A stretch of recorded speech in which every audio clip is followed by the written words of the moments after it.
আমাদের প্রভু এক, এক নবীর উম্মত, জীবন বিধান এক, ওই শিবানী কোরআন। আমাদের প্রভু এক, এক নবীর উম্মত, জীবন বিধান এক, ওই শিবানী কোরআন। তবে কেন এক নও হে মুসলমান, এক হও করিয়া আহ্বান। বাইতুল্লাহ এক, মদিনা শরীফ এক, উহুদ পাহাড় এক, বদরের মাঠ এক। একটা তো জীবন আর মরণ যে একটাই, একসাথে মিলে মিশে একটাই প্রাণ। এখন ওই গানের কনসার্টে ছেলেপেলারা ততটা যায় না, ঠিক কিনা? বিপিএল এর খেলা দেখতে যায় না, স্টেডিয়াম গুলো ফাঁকা পড়ে থাকে, কিন্তু কোরআনের মাহফিলে লোক জায়গা দেওয়া যায় না। এটা প্রমাণ করে ইসলামের বিজয় এটা অবশ্যম্ভাবী, ঠিক কিনা? আমাদেরকে একটু পরীক্ষা দিতে হবে, স্যাক্রিফাইস করতে হবে, ইসলামের পথে চলতে হবে, আল্লাহর সাহায্যের অপেক্ষায় থাকতে হবে, তাহলে এই বিজয় আসবে, ঠিক কিনা? কারণ আমরা বিপদ আপদকে ভয় করি না, আমরা সবর করি। আমরা জানি যে রাত্রি যত গভীর হয়, অন্ধকার তমানিসা ভেদ করে শোভে সাদিক হয়। আমরা জানি গর্ভবতী নারীর পেটের ব্যথা যত বাড়তে থাকে, নতুন মেহমান আসার সময় ঘনাতে থাকে।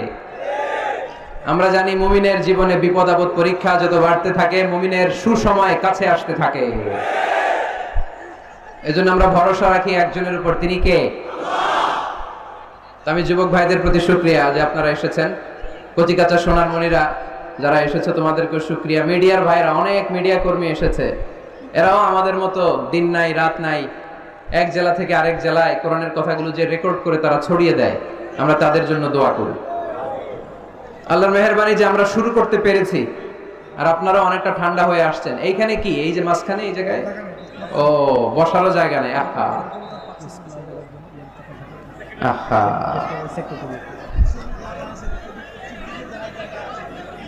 হুজুর বলে দিছে পশ্চিম দিকে গেলে জায়গা আছে, ওদিকে প্রজেক্টর আছে, সব আছে, স্ক্রিন আছে, আশেপাশে মাঠ আছে, ওইখানে প্রজেক্টরে দেখা যাবে। ধাক্কাধাক্কি করা যাবে না, ধাক্কাধাক্কি করা যাবে না। আমি যেই ব্যথা পাইছি বুকে, আমি কথা বলতে কষ্ট হচ্ছে, আমার শ্বাস নিতে কষ্ট হচ্ছে। তো আপনারা যদি এরকম বিশৃঙ্খলা করেন, কথা চালিয়ে যাওয়া কষ্ট হবে। একটু নিঝুম নিস্তব্ধ রাত উপহার দিতে হবে আমাকে। জানি কষ্ট হচ্ছে, বেশি কথা বলবো না, অল্প কয়েক মিনিট। খুতবুকুম তাবিলা ওয়া সালাওয়াতুকুম কাসীরা। কিয়ামতের আগে বক্তব্য হবে লম্বা, সালাত হবে খাটো। One of the minor sign before the day of judgment, your Islamic lectures will be very longer and your salah will be shorter. কিয়ামতের আগে তোমাদের বক্তব্য হবে লম্বা, সালাত হবে খাটো। আমরা এখন বক্তব্য শুনতে পছন্দ করি, লম্বা সালাত, লম্বা সুজুদ, লম্বা রুকু', লম্বা তাসবিহ তাহলিল, এগুলো পছন্দ করি না। চেঞ্জ করতে হবে, সিস্টেমটা একটু চেঞ্জ করতে হবে। আমাদের সিফাত হাসানের কথা না বললেই না, অনেক কষ্ট করছে এই প্রোগ্রামের জন্য, তাকে আমি দিনের জন্য খুব ভালোবাসি। আমাকে অনুরোধ করছে, হুজুর এই কথাটা বলে দিয়েন যে আমি আপনার পিএস না, আমারে জ্বালায় ফেলতেছে, আমি নরসিংদীতে থাকতে পারি না। তো এই জনসমুদ্রের কাছে আমি বললাম, সে আমার পিএস না, আমার ছোট ভাই। আমার এই প্রোগ্রামে আসার আসল কারণ হচ্ছে জাফরি হুজুর অর্ডার করেছেন। হুজুরের অর্ডার, এটা তো মাথা পেতে নিতে হবে, মুরব্বী, দোয়ার জন্য আসছি। তো এই জন্য সিফাত হাসান আমাদের সাথে যোগাযোগ করে প্রোগ্রামগুলো অ্যারেঞ্জ করে। সে আসলে আমার প্রোগ্রাম রাখে না। সিফাত, তোমার কথা পৌঁছে দিয়েছে লোকজনদের কাছে। সম্মানিত ভাইয়েরা, আমাদের সময় অনেক কম, কথা অনেক বেশি, তাই কথা না বাড়িয়ে আমরা মূল কথায় চলে যাই। আজকে আমি মনে মনে ভেবে এসেছি, the leadership qualities of our beloved prophet Muhammad sallallahu alayhi wasallam. আল্লাহ রাসূল সাল্লাল্লাহু আলাইহি ওয়াসাল্লামের নেতৃত্ব দেওয়ার গুণাবলী, তিনি কি করে উম্মাহকে লিড দিয়েছেন। এই যে আমাদের এখন সেন্ট্রাল লিডারশিপ নাই, তাই না? আমাদের কোনো কেন্দ্রীয় নেতা আছে? কথা বুঝে নাই বোধহয়। আমাদের সেন্ট্রাল লিডারশিপ আছে? ফিলিস্তিনে আমরা মার খাই, ইরাকে মার খাই, সিরিয়াতে আমাদের বাড়িগুলো ভেঙে চুরে মেসাকার, আরাকানে আমাদেরকে তো ভাগাই দিছে আরাকান থেকে। টেকনাফে 10 লক্ষেরও বেশি রোহিঙ্গা ভাইয়েরা বৃষ্টির মধ্যে কিভাবে যে থাকে, আর এই প্রচন্ড শীতে কিভাবে বেঁচে আছে এক আল্লাহই জানে। এর কারণ আমাদের কেন্দ্রীয় কোনো নেতৃত্ব নাই। আমাদেরকে যদি কেউ আঘাত করে, আমাদের পক্ষে কথা বলার মতো কোনো নেতা নাই। এরকম একজন নেতা আমাদের দরকার আছে না নাই? আল্লাহর হাবিব সাল্লাল্লাহু আলাইহি ইসলামের জীবনী থেকে আজকে আমরা জানার চেষ্টা করব নেতৃত্বের গুণাবলী, কি করে ভালো নেতা হওয়া যায়, কি করে আমাদের এই নেতৃত্বের সংকট দূর করা যায়। আজকের এই চমৎকার রজনীতে এ ব্যাপারে কিছু কথা আমি রাখবো। ওমা তৌফিকি ইল্লা বিল্লাহ। তার আগে একজন আমাকে শোনান যে নেতা কাকে বলে? Who is the leader? নেতা কে?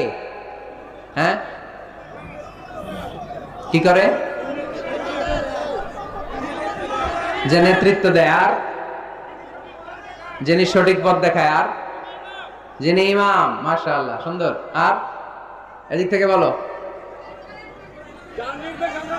যার নির্দেশ মানি। মাশাআল্লাহ, অনেক কথা চলে আসছে। মাশাআল্লাহ, ঠিক আছে। তো হু ইজ দ্য লিডার? নেতা কাকে বলে, এটা দিয়ে শুরু করি আজকে। নেতা হচ্ছে ওই লোক যে পথ দেখায়, ঠিক কিনা? কল্যাণের পথ, সমৃদ্ধির পথ, উন্নয়নের পথ, জান্নাতের পথ, ঠিক কিনা? লিডার কাকে বলে? The leader is one who knows the way, shows the way and goes the way. I repeat, আমি আবার বলছি, the leader is one who knows the way, who shows the way, who goes the way. নেতা তারে বলে who knows the way, যে পথ চিনে, নিজে পথ চিনে, shows the way, তারপরে মানুষের পথ চিনায়, পথ দেখায়, তারপর goes the way, সবাই নিয়ে ওই পথে চলতে পারে। চিল্লায় বলি ঠিক কিনা? নিজেও রাস্তা চিনে, রাস্তা চিনায়ও দিতে পারে, আবার ওই রাস্তায় সবাইকে নিয়ে চলতেও পারে। এজন্য নেতা ঠিক হওয়া দরকার। এটা হোক সামাজিক নেতা, হোক প্রতিষ্ঠানের নেতা, হোক মসজিদের নেতা বা ইমাম বা রাজনৈতিক নেতা, যে কোনো পর্যায়ে আল্লাহ তাআলা যাকে নেতৃত্বের জায়গায় বসিয়েছে উনি পথ দেখানোর দায়িত্ব নিয়েছে। তাই নেতা যদি পথ হারায়, পথ হারাবে অনুসারী। নেতা যদি পথ হারায়, পথ হারাবে বাংলাদেশ। নেতা যদি পথ হারায়, পথ হারাবে আমার লাল সবুজের পতাকা। এজন্য আমরা আমাদের সকল পর্যায়ের নেতৃবৃন্দদের জন্য এই প্রোগ্রাম থেকে দোয়া করি, আল্লাহ তাআলা ওনাদেরকে যেন সুপথে রাখে এবং আমাদেরকেও যেন ওনারা সঠিক পথে পরিচালিত করতে পারে। আমরা সবাই আওয়াজ করে পড়ব আমিন। The leadership is the matter of influence, it's not the matter of position. নেতৃত্ব এটা ইনফ্লুয়েন্সের ব্যাপার, এটা পজিশনের ব্যাপার না। যে যত বেশি ইনফ্লুয়েন্সিয়াল, প্রভাব বিস্তারকারী, সে তত বড় নেতা। এটা ঠিক। কেউ যদি পজিশন পায় সেও নেতা, পজিশন পাইলেও নেতা। একটা দায়িত্বে বসে, একটা চেয়ারে বসে দায়িত্ব পালন করতে করতে তার মধ্যে অনেক যোগ্যতা চলে আসে, কিন্তু আসল নেতা তিনি যিনি প্রভাব বিস্তারকারী, ইনফ্লুয়েন্সিয়াল। এবার বলেন তো, আমার নবী বিশ্বনবী মুহাম্মদ রাসূলুল্লাহ সাল্লাল্লাহু আলাইহি ওয়াসাল্লাম উনি প্রভাব বিস্তারকারী নেতা ছিলেন কি ছিলেন না? মাইকেল এইচার্ট নাম শুনেছেন? একটা বই লিখেছিল, দি 100, a ranking of the most influential personality in the world. পৃথিবীর 100 জন মনীষীর জীবনী লিখে উনি বিখ্যাত হয়েছিলেন। 100 জন বিখ্যাত প্রভাব বিস্তারকারী নেতাদের মধ্য থেকে তিনি সর্বপ্রথম র্যাঙ্কিং এ যার নাম দিয়েছেন তিনি হচ্ছেন মুহাম্মদ সাল্লাল্লাহু আলাইহি ওয়াসাল্লাম। আপনাদের খুশি লাগে না? দ্য 100 বইয়ের নাম, a ranking of the most influential personality in the world. পৃথিবী কাঁপানো 100 জন মনীষীর জীবনী তিনি লিখেছেন। আর 100 জনের মধ্যে নাম্বার 1 কারে দিয়েছেন? আওয়াজ করে বলেন, নাম্বার 1 কে? তিনি প্রভাব বিস্তারকারী নেতা ছিলেন। এজন্য নেতা যদি পথ হারায়, খবর আছে, ঠিক কিনা? আমরা নেতাদের জন্য দোয়া করি ওনারা যেন পথ না হারায়। এই নেতাদের ব্যাপারে একটা আয়াত তেলাওয়াত করে আমি আমার আলোচনা শুরু করেছি, যেখানে আল্লাহ তাআলা বলছেন, ইয়াউমা নাদউ কুল্লা উনাসিম বিইমামিহিম। কিয়ামতের দিনটা হবে এমন দিন যেদিন প্রত্যেক দলকে আমি নেতা সহকারে ডাক দিব। পৃথিবীর প্রতিটি মানুষ নেতাদেরকে নিয়ে দাঁড়াবে। নেতারা যদি গোল্লায় যায়, অনুসারীরাও গোল্লায় যাবে। নেতা যদি জাহান্নামে, অনুসারীও জাহান্নামে। নেতা যদি জান্নাতে যায়, অনুসারীরাও জান্নাতে। চিল্লায় বলেন ঠিক কিনা? এজন্য আল্লাহ বলেন, ইয়াউমা নাদউ কুল্লা উনাসিম বিইমামিহিম ফামান উতিয়া কিতাবাহু বিয়ামিনিহি فأولئك يقرؤون كتابهم ولا يظلمون فتيلا সুবহানাল্লাহ পড়েন। আল্লাহ বললেন সেদিন দুনিয়ার সব মানুষগুলোকে আমি তাদের নেতা সহকারে ডাকবো, নেতা সহকারে দাঁড় করাবো। সেদিন যাদেরকে ডান হাতে আমলনামা দেয়া হবে তারা তাদের আমলনামা পড়তে থাকবে, আর সেদিনকার বিচারে কারো প্রতি বিন্দু পরিমাণে জুলুম করা হবে না।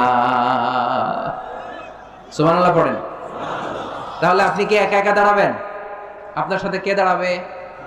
আওয়াজ করে আরো জোরে সবাই মিলে বলেন নেতা। নেতা দাঁড়াবে, কর্মীরা দাঁড়াবে।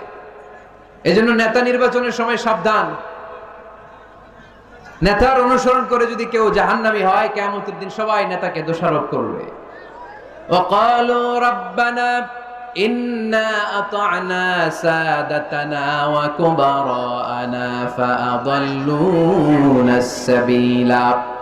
সেদিন তারা বলবে, হে আমাদের রব, আমরা আমাদের নেতাদের অনুসরণ করেছিলাম আর নেতারা আমাদেরকে ভুল পথ দেখিয়েছে। আজকে আমাদের আগে নেতাদেরকে আপনি শাস্তি দেন, নেতাদেরকে আগে জাহান্নামে ফেলেন, তারপরে নেতাদের পরে আমরা জাহান্নামে ঢুকবো। এজন্য প্রিয় ভাইরা, নেতা নির্বাচনের সময় সাবধান। যে কোনো নেতা, এটা রাজনৈতিক নেতা হতে হবে নট নেসেসারি, আমাদের সামাজিক কোনো অঙ্গ সংগঠনের নেতা, সামাজিক প্রতিষ্ঠানের নেতা, যে কোনো জায়গায় নেতা বানানোর সময় আমরা সাবধানে থাকবো। এবং নেতা যদি ভুল করে ফেলে ওনাকে ভদ্রভাবে শুধরে দেয়া, এটাও আমাদের দায়িত্ব। আওয়াজ করে বলতে হবে, ঠিক কিনা? ঠিক। মসজিদের ইমাম সাহেব, উনি মসজিদের নেতা, ঠিক কিনা? আওয়াজ করে বলেন তো, ইমাম মানে কি? আরো জোরে বলেন। ইমাম সাহেব জোহরের সালাতে 2 রাকাতের পরে বসার কথা, ইমাম সাহেব দাঁড়ায় গেছে, কি করবেন? কি করবেন? ইদা নাবা আহাদুকুম শাইউন ফি সালাতিকুম ফালিয়ুসাব্বিহ, পিছন থেকে আমরা সুবহানাল্লাহ পড়বো, ঠিক কিনা? যদি বাংলাদেশে আমরা কি পড়ে ফেলি? আল্লাহু আকবার পড়ে ফেলি, এতে কাজ হয়ে যায়। কাজ হয়ে যায়। ইমাম সাহেব বুঝতে পারে যে সামথিং গানা রং, কোনো কিছু ঝামেলা হচ্ছে, ভুল হয়েছে, উনি শুধরে যায়। কিন্তু আসলে পড়তে হবে সুবহানাল্লাহ, তাসবিহু লিররিজাল ওয়া তাসফিহু লিন-নিসা। ইমাম ভুল করছে, পুরুষরা ধরতে পারলে পড়বে সুবহানাল্লাহ। পিছনের পুরুষ মুক্তাদিরা কেউ ভুল ধরতে পারে নাই, পিছনের মহিলারা ভুল ধরতে পারছে, ওনারাও শুধরে দিতে হবে, ঠিক কিনা? ওনারা কি করবে? এরকম তাসফিহ করবে, শুধরে দিতে হবে, ঠিক কিনা? আচ্ছা, ইমাম সাহেব কেরাতে ভুল করলেন, 1 বার 2 বার 3 বার, ইমাম সাহেব বারবার আটকে যায়, করতে পারে না, তখন আমাদের দায়িত্ব কি? তাফতাহু আলাল ইমাম, ইমামকে ছুটাই দিতে হবে, শুধরে দিতে হবে, ঠিক কিনা? তো মসজিদের ইমাম যদি ভুল করে, মসজিদের নেতা ভুল করলে যদি শুধরে দিতে হয়, সমাজের নেতাও ভুল করলে শুধরে দেওয়ার দরকার আছে না নাই? এটাও শুধরে দিতে হবে নসিহতের মাধ্যমে, সুন্দর পরামর্শের মাধ্যমে। নেতারাও মানুষ, ওনারা ফেরেশতা নন, ওনাদেরও ভুল হয়ে যেতে পারে। নসিহতের মাধ্যমে, সুন্দর পরামর্শের মাধ্যমে নেতাদেরকে শুধরে দিতে হবে, ঠিক কিনা? আমরা নেতৃত্বের গুণাবলীর ব্যাপারে কথা শুনবো। আমরা আজকে দেখার চেষ্টা করবো একজন নেতা হলে কি করতে হয়, নেতার কি কোয়ালিটি লাগে, এবং আমরা একটু সবাই মিলে ক্রস চেক করব, ডাবল চেক করব যে এই গুণগুলো আমার রাসূলের ছিল কিনা, কেমন ভাবে রাসূল সাল্লাল্লাহু আলাইহি ওয়াসাল্লাম এই গুণগুলোর আলোকে আমাদেরকে নেতৃত্ব দিয়েছেন। আমাদের নেতৃত্ব সংকট দূর করার জন্য এগুলোর ব্যাপারে জানার দরকার আছে না নাই? আছে। নেতৃত্ব দিতে হলে সর্বপ্রথম যে কোয়ালিটিটা লাগে সেটা হচ্ছে কাজ করা লাগে। কাজ। কেউ যদি নেতা হইতে চায় তার কি করা লাগবে? আমি প্রশ্ন করলে আমাকে উত্তর করবেন। নেতা হইতে হইলে আগে কি করতে হয়? কাজ। আগে কাজ, পরে নেতা। যে কাজ করে সে নেতা হয়। শুধু বক্তব্য দিলে নেতা হওয়া যায় না, ঠিক কিনা? বক্তব্য সর্বস্ব নেতাকে আমরা চাই। আমরা এমন নেতা চাই যারা কাজ করবে আমাদের জন্য 24 ঘন্টা, যারা আমাদের জন্য মাঠে ময়দানে চলে আসবে, দিন রাত কাজ করে বাংলাদেশকে সোনার বাংলা হিসেবে তারা গড়ে তুলবে। আওয়াজ করে বলেন ঠিক কিনা? তাহলে নেতা হওয়ার জন্য প্রথম যে কোয়ালিটি, বৈশিষ্ট্যের দরকার সেটা হচ্ছে আগে কাজ, পরে নেতা। আমি প্রশ্ন করব, আপনারা আওয়াজ করে উত্তর দিন। আগে কি? সবাই উত্তর দিতে পারেন নাই, আওয়াজ করে বলেন আগে কি? পরে কি? আগে পরে, মনে থাকবে? তাহলে নেতৃত্ব দিতে হলে প্রথমে কাজ করতে হয়। প্রথমে যে কোনো কাজ করো না ভাই, যে কোনো কাজ করো তা যেন হয় সবার চেয়ে সবচেয়ে সুন্দর। ঠিক কি না? যে কোনো কাজ করো না ভাই, যে কোনো কাজ করো, তা যেন হয় সবার চেয়ে সবচেয়ে সুন্দর। হোক না সেটা পড়া লেখা, রঙের ভাষায় ছবি আঁকা, হোক না সেটা সামান্য কাজ কিংবা মহত্তর, তা যেন হয় সবার চেয়ে সবচেয়ে সুন্দর। যে কোনো কাজ করো না ভাই, যে কোনো কাজ করো, তা যেন হয় সবার চেয়ে সবচেয়ে সুন্দর। ঠিক কি না? যেটাই করি আমরা ওটা যেন উইথ প্রফেশনালিজম, সর্বোচ্চ ইফোর্ট দিয়ে যেন আমরা করি। যে করতে পারবে সেই নেতা হবে, সেই নেতা। তাহলে আমরা বুঝলাম আগে কাজ, পরে to serve before to lead. I repeat, আমি আবারও বলছি, to serve before to lead. নেতৃত্ব দেওয়ার আগে আগে কাজ করতে হবে। আরবিতে বলে সাইয়্যিদুল কওমি খাদিমুহুম। জাতির নেতা তো সে হয় যে জাতির খেদমত করে। খেদমত না করে নেতা হওয়া যায়? কাজ না করে নেতা হওয়া যায়? যায় না। এজন্য আগে কাজ। বক্তব্য দিলে চলবে না, ওই নেতা আমরা মানি না। কাজ করে দেখেন আপনি আমাদেরকে। জনগণের জন্য কাজ করেন, দেশের জন্য কাজ করেন, মাটি ও মানুষের জন্য কাজ করেন, then you are our leader. তখন আপনি আমাদের নেতা, আপনার স্থান আমাদের হৃদয়ে। ঠিক কিনা? এবার আসলে আমরা দেখি যে আল্লাহ রাসূল সাল্লাল্লাহু আলাইহি সাল্লাম উনি কাজ করতেন কিনা, উনি কাজ করতেন কিনা, নাকি উনি বসে থাকতেন আর বক্তব্য দিতেন? দেখার দরকার আছে না নাই? শুরুতেই আমরা বলেছি আমরা দেখব লিডারশিপের যে কোয়ালিটিগুলো, এগুলো আল্লাহর হাবিবের জীবনে পাওয়া যায় কিনা কোরআন সুন্নাহর আলোকে আমরা ক্রস চেক করব ইনশাআল্লাহ। পড়েন। আল্লাহর হাবিবের কাছে কোরআনের প্রথম 5 আয়াত নাজিল হলো। আল্লাহর হাবিবের বয়স তখন 40 বছর। ইকরা বিসমি রাব্বিকাল্লাযী খালাক, খালাকাল ইনসানা মিন আলাক, ইকরা ওয়া রাব্বুকাল আকরাম আল্লাযী আল্লামা বিল কলম, আল্লামাল ইনসানা মা লাম ইয়ালাম। এই 5টা আয়াত নাজিল হওয়ার পরে বিশ্বনবী ভয় পেয়ে গেলেন। বিশ্বনবীর গায়ে জ্বর চলে আসলো, অন্তর কাঁপতে লাগলো। ভয় পেয়ে বিশ্বনবী আম্মা জান খাদিজাতুল কুবরা তাহেরা রাদিয়াল্লাহু তাআলা আনহার কাছে আসলেন। এসে বললেন, খাদিজা জাম্মিলুনি জাম্মিলুনি, ও খাদিজা, এমন এমন ঘটনা 5টি আয়াত কোরআনের এইমাত্র আমার কাছে হেরা পর্বতে নাজিল হয়েছে। আমার মনে হয় আমি বাঁচবো না, আমারে তোমরা কম্বল চাপা দাও। কি চাপা দাও? কি চাপা দাও? কম্বল চাপা দাও। জাম্মিলুনি, আমার কম্বল দিয়ে চাপ দিয়ে ধরো, আমার শীত লাগে, আমার ভয় লাগে, মনে হয় আমি বাঁচবো না। আম্মা জান খাদিজা বললেন, আল্লাহি লা ইউখজিকাল্লাহু আবাদা, ও মুহাম্মদ আপনি ভয় পাবেন না, কখনোই আল্লাহ আপনারে অপদস্থ করবে না। কারণ ইন্নাকা লা তাসিলুর রাহিমা, ও মুহাম্মদ নিশ্চয় আপনি আত্মীয়তার সম্পর্ক বজায় রাখেন। ওয়া তাসদুকুল হাদিসা, সব সময় সত্য কথা বলেন। ওয়া তাহমিলুল কাল্লা, আপনি মানুষের বোঝা বইয়ে দেন। ওয়া তাকসিবুল মা'দুমা, যার টাকা পয়সা নাই তারে আপনি রোজগার করে দেন। ওয়া তাকরিউদ দাইফা, আপনি সব সময় মেহমানদারি করতে পছন্দ করেন। ওয়া তুঈনু আলা নাওয়াইবিল হক, সত্য যেখানে বিপন্ন সেখানে আপনি সত্যের বীর সৈনিক হয়ে দাঁড়িয়ে যান। কে বলতেছে? স্ত্রী। কে বলে? স্ত্রী। কার ব্যাপারে বলে?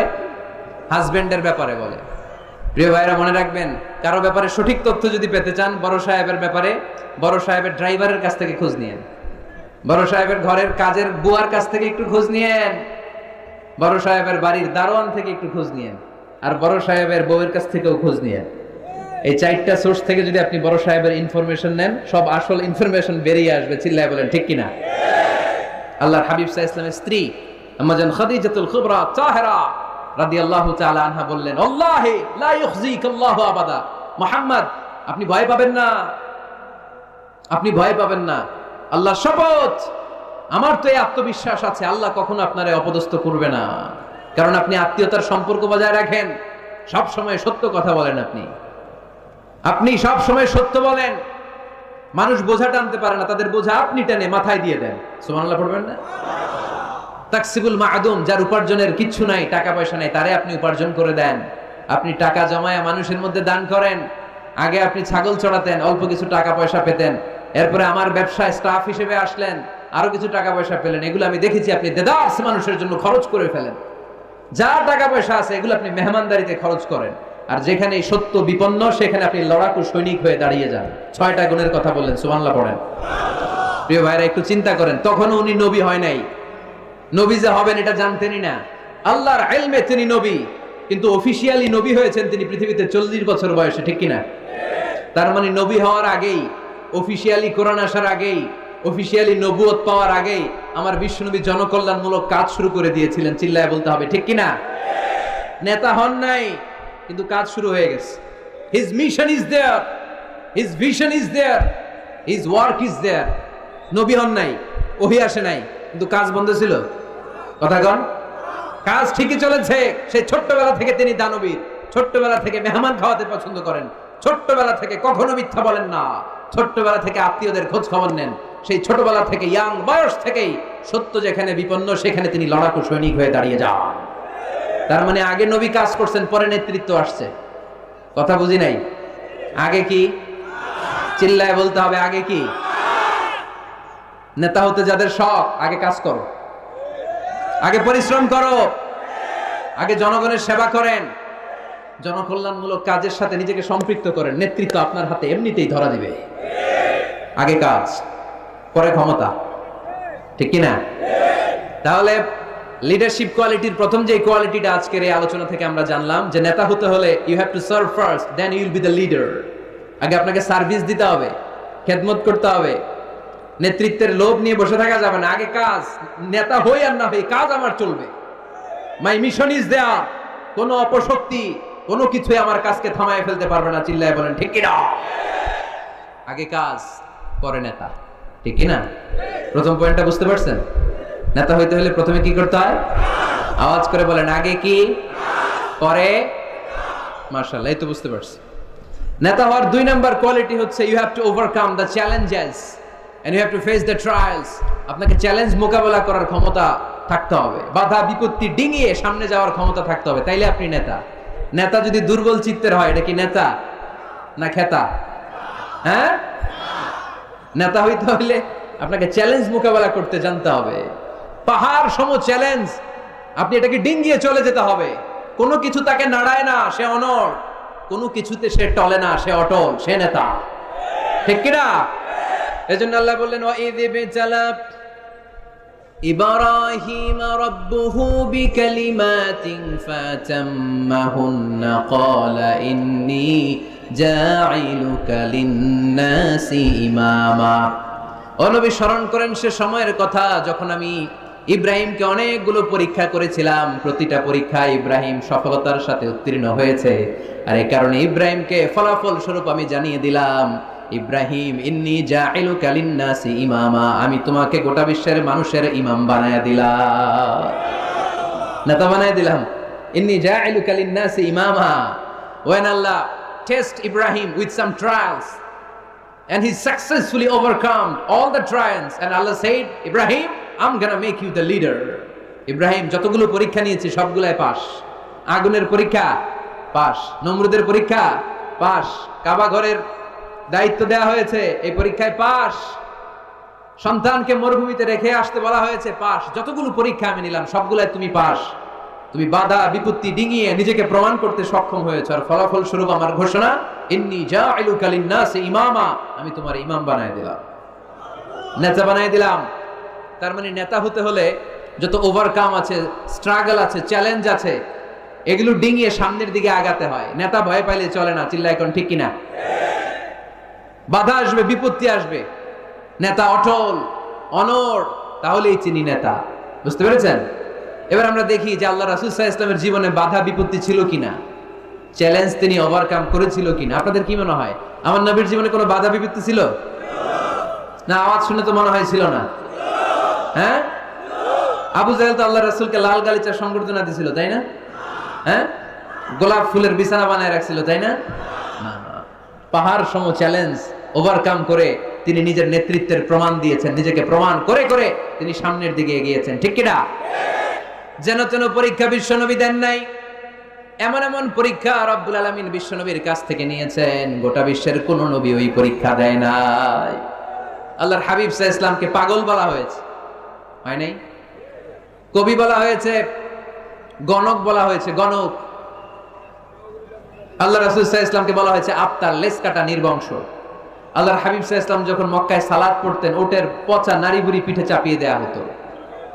3 বছর শিয়াবে আবি তালেবের জেলখানায় বন্দী ছিলেন। আপনি বন্দী ছিলেন কয় বছর?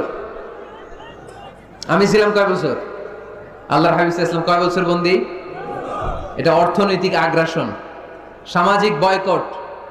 এদের সাথে কারো বিয়ে হবে না, এদের কাছে কোনো পণ্য বিক্রি করবে না, এদের থেকে কিছু কিনবে না। প্রথম বছর যেহেতু ওনারা ছাগল চড়াতেন, ছাগলের গোশত খেলেন। দ্বিতীয় বছর সাহাবারা ছাগলের চামড়া খেলেন। তৃতীয় বছর গাছের পাতা, লতা পাতা, শিকড় আর ছাল খেয়ে বেঁচেছিলেন। The life is not a bed of roses. এই পৃথিবীটা কুসুমাস্তীর্ণ নয়, এটা কণ্টকাকীর্ণ। এই পৃথিবীতে কেউ কাউর জন্য জায়গা ছেড়ে দেয় না, এখানে জায়গা করে নিতে হয়। পৃথিবীতে তোমাকে জানান দিতে হবে যে তুমি পৃথিবীতে এসেছো। কঠিন বিপত্তিকে, পরীক্ষাকে তুমি জানাও যে তুমিও কম শক্ত না, ঠিক কিনা? একজন পুরুষের 1 ফোঁটা বীর্যে 20 কোটি শুক্রাণু না থাকলে চিকিৎসা বিজ্ঞান বলে ওই বীর্য থেকে কোনো সন্তান জন্ম নেয় না। 1 ফোঁটা বীর্যে কয় কোটি শুক্রাণু? 20 কোটি শুক্রাণু। ওই 20 কোটি শুক্রাণুর মধ্যে আমি একটা, ঠিক কিনা? আপনি একটা, আমরা সবাই এক একটা। এই প্রতিটা শুক্রাণু চেয়েছিল ডিম্বাণুর গায়ে আঘাত করে সফল হতে, কেউ হইতে পারে না। 19,99,99,999টা ফেল। পাস করছিলাম সেদিন আমি, পাস করেছিলেন, চ্যাম্পিয়ন হয়েছিলেন সেদিন আপনি। সেদিন আপনার হাত ছিল, পা ছিল, মামা খালু ছিল, ফোন কল ছিল। এত কিছু না থাকতো সেদিন আপনি চ্যাম্পিয়ন হয়েছেন, কেউ আপনারা থামায় রাখতে পারে নাই। তার মানে এই পৃথিবীর বুকেও কেউ আপনারা থামায় রাখতে পারবে না। চিল্লায় বলেন ঠিক কিনা? পারবে না। অদম্য সাহস আর শক্তি সম্ভাবনাকে দিয়ে আল্লাহ তাআলা মানুষকে তৈরি করেছেন। এক একটা মানুষের যে কি ব্রেনের ক্যাপাসিটি, তার যে কত ক্ষমতা আল্লাহ দিয়েছেন মানুষ জানেই না। আল্লাহর হাবিব সাল্লাল্লাহু আলাইহি ওয়াসাল্লাম এরকম বাধা বিপত্তি অতিক্রম করে নিজেকে প্রমাণ করে করে সামনের দিকে এগিয়েছেন। 3 বছর জেল খাটলেন। মক্কা থেকে 80 কিলোমিটার পথ পাড়ি দিয়ে তিনি তায়েফে গেলেন। তায়েফে কেন গেলেন? জমি কেনার জন্য, তাই না? কথা কয় না? 10 বিঘা জমি কেনার প্ল্যান করছিলেন তায়েফের। হ্যাঁ, নিজের কোন লাভের জন্য গেছেন তায়েফে? তায়েফবাসীদেরকে জাহান্নামের আগুন থেকে বাঁচানোর জন্য, নিজের লাভের জন্য না। তায়েফবাসীরা যেন জাহান্নামে ফেরেশতাদের লাথি না খায়, তায়েফবাসীরা যেন জাহান্নামের আগুনে না জ্বলে, ওদেরকে বাঁচানোর জন্য, ওদের লাভের জন্য আল্লাহর হাবিব সাল্লাল্লাহু আলাইহি ওয়াসাল্লাম গিয়েছিলেন। সেখানে তিনি ওয়েলকামড হন নাই, সেখানে পাথর বৃষ্টি মারা হয়েছে। এমন তাবৎ কোনো অত্যাচার নাই বিশ্বনবীর উপর করা হয় নাই। 3-3টা জায়গায়। কি সুশ্রী দেহ আমার নবীর, কি সুন্দর ছিল আল্লাহর হাবিব সাল্লাল্লাহু আলাইহি ওয়াসাল্লামের শরীর। তিনি বলতেন আনা মালিহুন ওয়া আখি ইউসুফু সাবিহুন। আমি লাবণ্যময় সুন্দর, আমার ভাই ইউসুফ সাদা সুন্দর। মিলহুন থেকে মালিহ, মিলহুন মানে লবণ, লবণ থেকে লাবণ্যময়। আমি লাবণ্যময় সুন্দর, আমার ভাই ইউসুফ সাদা সুন্দর। এই সুন্দর মানুষটার দেহে পাথর মারা হয়েছে। Can you imagine that? আপনি কি কল্পনা করতে পারেন? 3-3টা জায়গায় বিশ্বনবীকে আক্রান্ত করা হয়েছে, রক্তের বন্যা বইয়ে গিয়েছিল। আওয়াজ করে বলেন ঠিক কিনা? খেয়ে না খেয়ে দিন প্রচারের কাজে নিজেকে দিয়েছ বিলিয়ে, তায়েফের কাফিরেরা চিনল না সে আলো, দুষ্ট ছেলেদের পিছু দিল লেলিয়ে। পাথরের আঘাতে ক্ষত বিক্ষত হয়ে সারা শরীর থেকে রক্ত ঝরে। হে রাসূল তোমাকে ভুলি আমি কেমন করে, হে রাসূল তোমাকে ভুলি আমি কেমন করে। ঠিক কিনা? তায়েফের ছেলেরা রক্তাক্ত করেছিল সেদিন আমার নবীকে।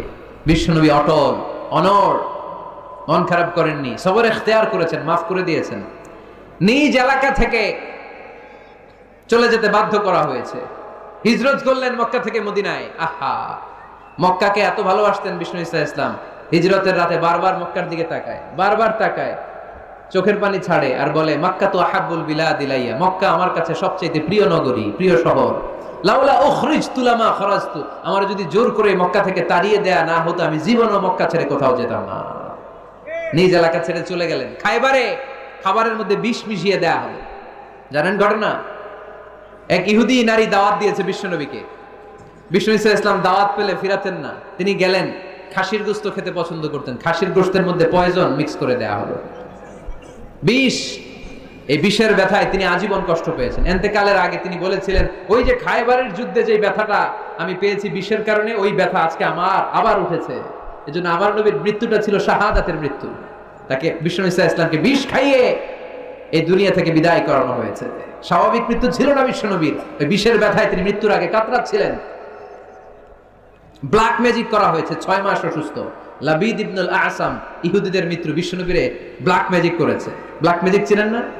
বান মারা না এলাকায়, নরসিংদীতে আছে, কি বলে এটাকে, কি কয়? হ্যাঁ, কি মারে?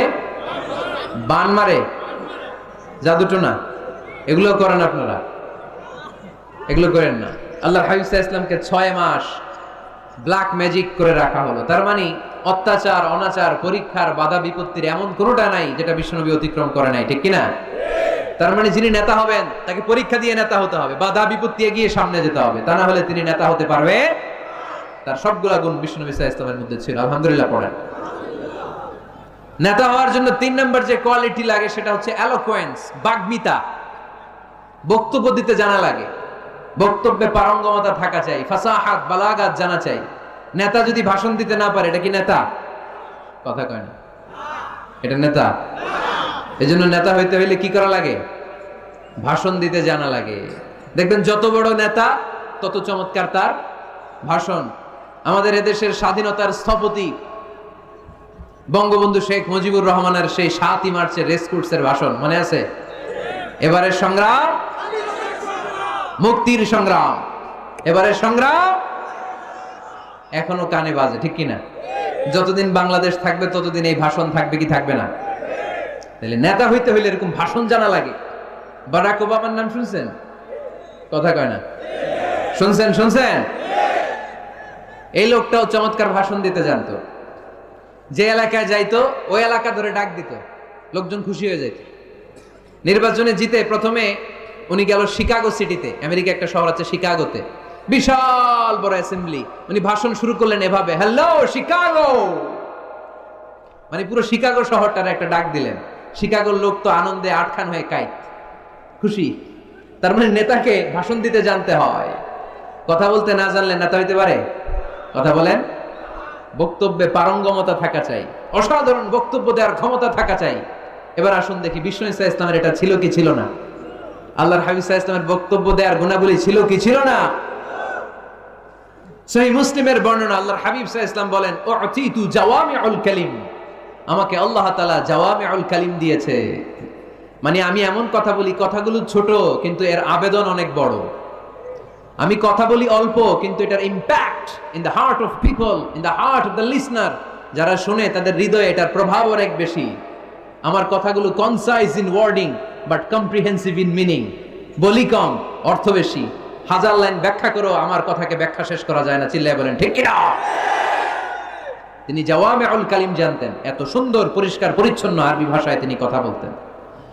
আবার আম্মা জান বলেন, সেই বুখারীর বর্ণনা, আল্লাহর হাবিব সাল্লাল্লাহু আলাইহি ওয়াসাল্লাম যখন বক্তব্য রাখতেন, লাউ আদ্দাহুল আদুল আহসাহু, কেউ যদি চাইতো আল্লাহর হাবিব সাল্লাল্লাহু আলাইহি ওয়াসাল্লাম বক্তব্যে কয়টা বাক্য বলেছেন, কয়টা শব্দ বলেছেন, কয়টা বর্ণ ব্যবহার করেছেন, চাইলে প্রতিটা বাক্য আর শব্দ হাতে গোনা যেত। সুবহানাল্লাহ নাই? এত সুন্দর পরিচ্ছন্ন আরবিতে তিনি বক্তব্য করতেন, কথা বলতেন। লাউ আদ্দাহুল আদুল আহসাহু, কেউ চাইলে গুনতে পারতো রাসূল সাল্লাল্লাহু আলাইহি ওয়াসাল্লাম ওনার ভাষণে কয়টা বাক্য বলেছেন, ওনার এই বক্তব্যে তিনি কয়টা শব্দ ব্যবহার করেছেন, চাইলেই গুনা যেত। সুবহানাল্লাহ পড়েন। আল্লাহর হাবিব সাল্লাল্লাহু আলাইহি ওয়াসাল্লাম যখন বর্ণনা করতেন, বুখারীর বর্ণনা, আ'আদাহা সালাসান, গুরুত্বপূর্ণ কোনো কথা বললে এটা 3 বার রিপিট করতেন, হাত্তা তুফহামা আনহু, যাতে এটা সহজে বোঝা যায়। গুরুত্বপূর্ণ কথা বলার সময় কয়বার বলতেন? আল্লাহর হাবিব সাল্লাল্লাহু আলাইহি ওয়াসাল্লাম একবার তাকওয়ার ওয়াজ করছিলেন আর বলছিলেন, আত-তাকওয়া হা হুনা, আত-তাকওয়া হা হুনা, আত-তাকওয়া হা হুনা, ওয়া ইউশিরু ইলা সাদরিহি 3 মাররাত, তাকওয়া এখানে, তাকওয়া এখানে, তাকওয়া এখানে বলে তিনি অন্তরের দিকে 3 বার ইঙ্গিত করেছেন। সুবহানাল্লাহ পড়বেন না? তাকওয়া থাকে কোন জায়গায়, কোথায়?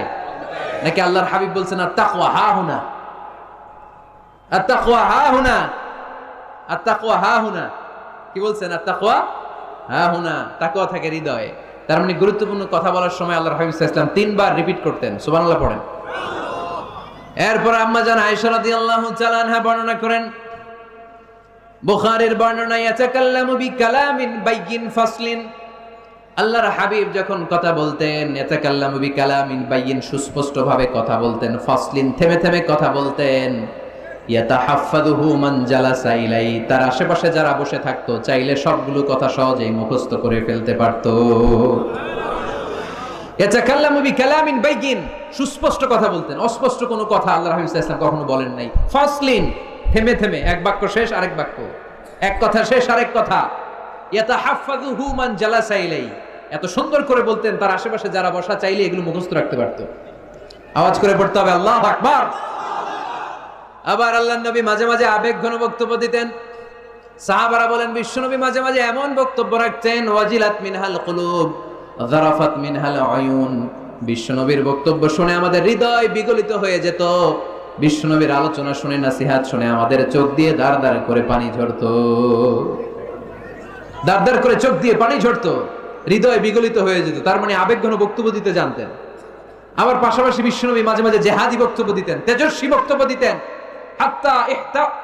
হাত্তা ইহতামাররাত আইনা ওয়া আলা সাওতুহু ওয়াশতাদ্দা গাদাবু, মাঝে মাঝে যখন জ্বালাময়ী তেজস্বী ভাষণ দিতেন চেহারাটা লাল হয়ে যেত, চোখগুলো লাল হয়ে যেত, বিশ্বনবীর কণ্ঠ উঁচু হয়ে যেত, রাগে তিনি গড়গড় করতে থাকতেন, মনে হচ্ছে তিনি সেনাবাহিনীর কমান্ডার। সুবহানাল্লাহ পড়েন।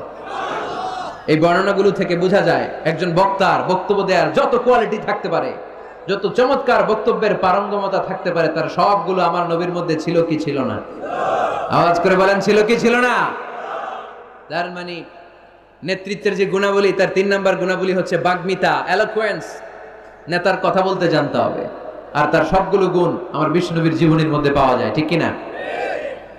আপনাদের কি কষ্ট হচ্ছে? গরম লাগতেছে না? আমার তো লাগতেছে অনেক। শেষ করে দেই তাইলে না? হ্যাঁ, কষ্ট হচ্ছে না? তাকবীর দেয়া যাবে? জোরে না আস্তে? কত জোরে? অনেক জোরে।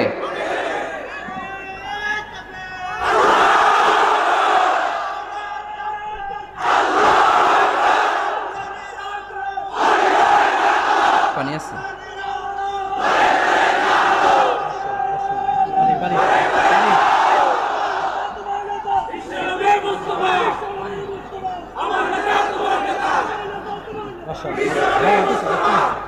মাশাআল্লাহ মাশাআল্লাহ, ঠিক আছে। তাহলে আরো কয়েক মিনিট বলা যায় না? আচ্ছা, নেতৃত্ব দেওয়ার 4 নম্বর গুণাবলী হচ্ছে the leader should be broad minded, he shouldn't be the narrow minded.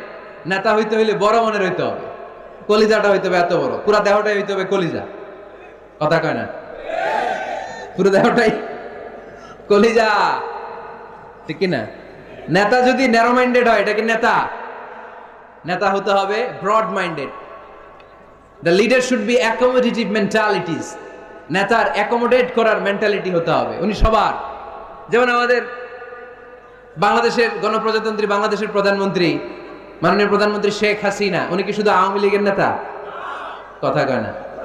শুধু বিএনপির নেতা? শুধু জামাত ইসলামের নেতা? জাতীয় পার্টির নেতা? শুধু জাসদের নেতা? উনি কার নেতা? উনি এই বাংলাদেশের 17 কোটি মানুষের নেতা, ঠিক কিনা? আপনি নেতা হইলে আপনি সবার হবেন। আপনি এমপি, আপনার নির্বাচনী এলাকায় যারা আছে আপনি সবার এমপি। আপনি এলাকার পুরুষদের এমপি, এলাকার নারীদের এমপি, এলাকার হিজড়াগুলারও এমপি আপনি। চিল্লা এখন, ঠিক কিনা? আপনি সবার, আপনার হৃদয়টা হইতে হবে এরকম আকাশের মতো বিশাল, সাগরের মতো উদার। নেতা হইতে হইলে ব্রড মাইন্ডেড হইতে হয়, অ্যাকোমোডেটিভ হইতে হয়, তাই না? এবার আসেন দেখি, আমার বিষ্ণু ইসলাম যে নেতা ছিলেন, উনি কি ন্যারো মাইন্ডেড ছিলেন না ব্রড মাইন্ডেড? কথা বোঝে নাই বোধহয়। ব্রড মাইন্ডেড ছিলেন। কত ব্রড মাইন্ডেড?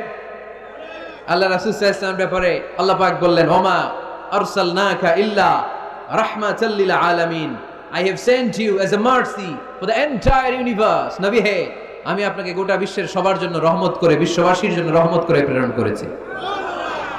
বুঝে শুনে উত্তর দিয়েন তো, আল্লাহ কি এখানে বলছেন ওমা আরসালনাকা ইল্লা রাহমাতাল লিল মুসলিমিন? বলছে রাহমাতাল লিল মুত্তাকিন, রাহমাতাল লিল মুসাল্লিন? কি বলছে? আল্লাহ বলেছেন ওমা আরসালনাকা ইল্লা রাহমাতাল লিল আলামিন। নবী হে, আমি আপনাকে গোটা বিশ্বের সবার জন্য রহমত করে দুনিয়ায় প্রেরণ করেছি। তিনি সবার জন্য রহমত, সবার জন্য। আল্লাহ রাসূল সাল্লাল্লাহু আলাইহি ওয়াসাল্লাম ছিলেন ব্রড মাইন্ডেড, সবার জন্য তিনি রহমত। মানুষের জন্য রহমত, জিন জাতির জন্য রহমত, ফেরেশতাদের জন্য রহমত, মৎস্যকুলের জন্য রহমত, পক্ষীকুলের জন্য রহমত, গোটা বিশ্বের সবার জন্য। আস্তিকদের জন্য যেমনি রহমত, নাস্তিকদের জন্য রহমত। ঠিক কিনা? আল্লাহর হাবিব সাল্লাল্লাহু আলাইহি ওয়াসাল্লাম একবার একটা লাশ দেখে দাঁড়িয়ে গেলেন। কি দেখে? লাশ দেখে দাঁড়ালেন। সাহাবারা বললেন, ইন্নাহু ইয়াহুদি। নবী, ইন্নাহু ইয়াহুদি, এটা ইহুদির লাশ, আপনি দাঁড়ালেন যে? আল্লাহর হাবিব সাল্লাল্লাহু আলাইহি ওয়াসাল্লাম বললেন, আওয়ালাইসাত নাফসান, এটা কি মানুষ না? হোক না ইহুদি, হোক না খ্রিস্টান, হোক না আস্তিক আর নাস্তিক, আমি তো মানুষ দেখে দাঁড়াইছি। সুবহানাল্লাহ কইবেন না? এজন্য সবাইরে আগে মানুষ মনে করবেন। আগে কি মনে করবেন? পরে দলাদলি কইরেন। আমরা দেখা মাত্র বলি কোন পীরের মুরিদ? দেখা মাত্র প্রথম প্রশ্ন কি? হ্যাঁ, কোন পীরের মুরিদ? কোন দল করেন? হ্যাঁ, ভারতপন্থী না পাকিস্তানপন্থী? আছে না নাই? এই যে দলাদলি, খালি পিস পিস করি, খালি ভাগাভাগি। যারা পিস পিস করে আল্লাহ এদেরকে পিস পিস করে ফেলবে। ঠিক কিনা? বিষ্ণুনবী এসেছেন মিলানোর জন্য, মিলিয়ে দেওয়ার জন্য বিষ্ণু ঈসা ইসলামের আগমন ঘটেছে। আর আমরা খালি পিস পিস। আমরা আহলে হাদিস মসজিদ বানাই এক জায়গায়, এক এলাকায় আহলে হাদিস মসজিদ, আরেক এলাকায় হারাও বানাইছে হানাফি মসজিদ। আছে না নাই? আহলে হাদিস মসজিদে হানাফি মুসল্লি ঢুকতে পারবে না, হানাফি মসজিদে আবার আহলে হাদিসরা ঢুকতে পারবে না। কোথায় চলে গেলাম আমরা? আমরা মানুষকে মানুষ হিসেবে কনসিডার করি না। সে মুসলমান, এটা তার বড় পরিচয়, এটা আমরা সামনে আনতে চাই না। আগে নিয়ে আসি হানাফি না আহলে হাদিস, আগে নিয়ে আসি বিএনপি না আওয়ামী লীগ। সে যে মানুষ, তার বড় পরিচয়। তারপর সে মুসলিম, সে আমার ভাই, এটা আমরা ভুলে গিয়েছি। আওয়াজ করে বলেন ঠিক কিনা? ভুলে গেছি। আমাদের প্রভু এক, এক নবীর উম্মত, জীবন বিধান এক, ওই শিবানী কোরআন। আমাদের প্রভু এক, এক নবীর উম্মত, জীবন বিধান এক, ওই শিবানী কোরআন। তবে কেন এক হে মুসলমান, একে হও করিয়া হবান।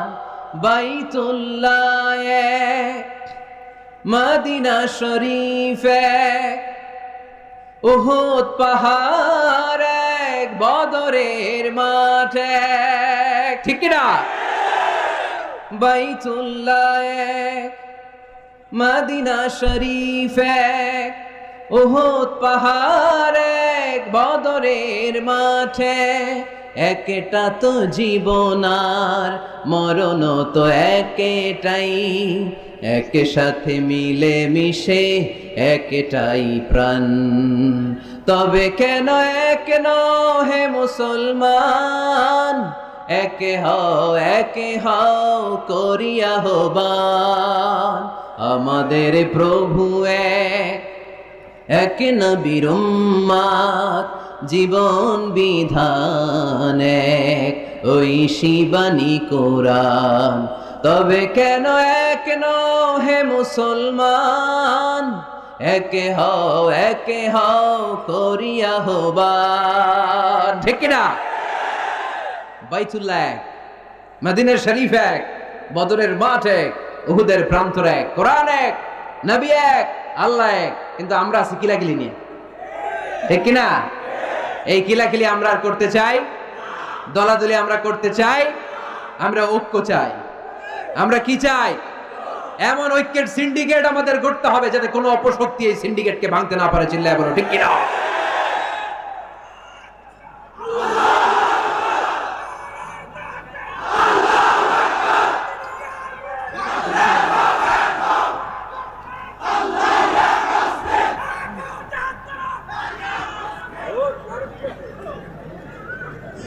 আমরা সবাই এক।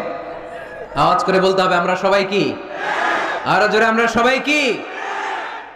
আল্লাহর হাবিব সাল্লাল্লাহু আলাইহি ওয়াসাল্লাম ইহুদির লাশ দেখে দাঁড়ায়। অন্যরা বললেন ইন্নাহু ইয়াহুদি, আপনি যে ইহুদির লাশ দেখে দাঁড়ান। সাহাবী বললেন আওয়ালাইসাত নাফসান, এটা কি মানুষ না? আমি তো মানুষ দেখে দাঁড়িয়েছি। আল্লাহর হাবিব সাল্লাল্লাহু আলাইহি ওয়াসাল্লাম বললেন, এটা কি মানুষ না? আমি তো মানুষ দেখে দাঁড়িয়েছি। জাদুল মাআদ ফি হাদি খাইরিল ইবাদ, ইবনুল কাইয়িম আল জাওজিয়ার লেখা আল্লাহ রাসূল সাল্লাল্লাহু আলাইহি ওয়াসাল্লামের বায়োগ্রাফির উপর একটা বই। এই বইতে এবং আসির আল হালাবিয়াতে একটা ঘটনা এসেছে যে আল্লাহর হাবিব সাল্লাল্লাহু আলাইহি ওয়াসাল্লামের সাথে দেখা করার জন্য নাজরান থেকে 60 জন খ্রিস্টান পাদ্রী এসেছিল। কয়জন? আওয়াজ করে বলেন। খ্রিস্টান পাদ্রী। এখন আসার পরে রাসূল সাল্লাল্লাহু আলাইহি ওয়াসাল্লাম ওনাদেরকে নিয়ে কই বসবেন, জায়গা নাই। এক সাহাবী বলে, এক কাজ করি, যেহেতু দুপুরবেলা আসছে, পাহাড়ের ছায়া আছে, এই ছায়াতে নিয়ে বসি। আল্লাহর হাবিব বললেন, না, এরা খ্রিস্টান মেহমান, আবার পাদ্রী, ওই ধর্মের আলেম, এদেরকে বুঝি পাহাড়ের মরুভূমিতে নিয়ে বসা যায়? আরেক সাহাবী বললেন, ইয়া রাসূলুল্লাহ, আমার খেজুর বাগানের সব খেজুর পেড়েছি, এবার খেজুরের পাতাগুলো কাটলে সমস্যা নাই, সব খেজুরের পাতা কেটে বাগান থেকে এনে আমি খেজুর পাতার একটা বিছানা বানায় দেই বড় করে, এটাতে নিয়ে বসে। আল্লাহর হাবিব সাল্লাল্লাহু আলাইহি ওয়াসাল্লাম বললেন, এটা কথা বললা? এরা খ্রিস্টান পাদ্রী, এদেরকে খেজুর পাতার বিছানায় বসানো যায়? কই বসাবো? বলতে বলতে 60 জন খ্রিস্টান পাদ্রী চলে আসছে।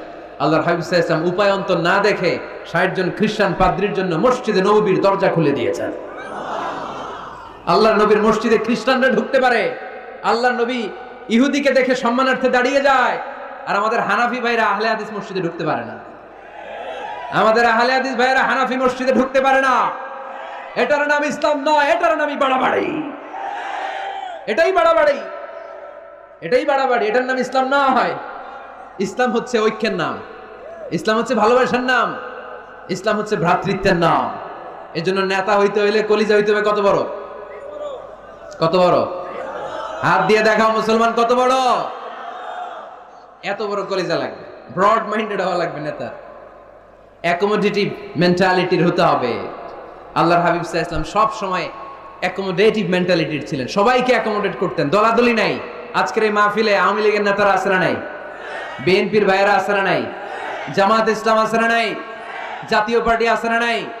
পীরের মুরিদ আছে না নাই? তাবলীগের ভাইয়েরা আছে না নাই?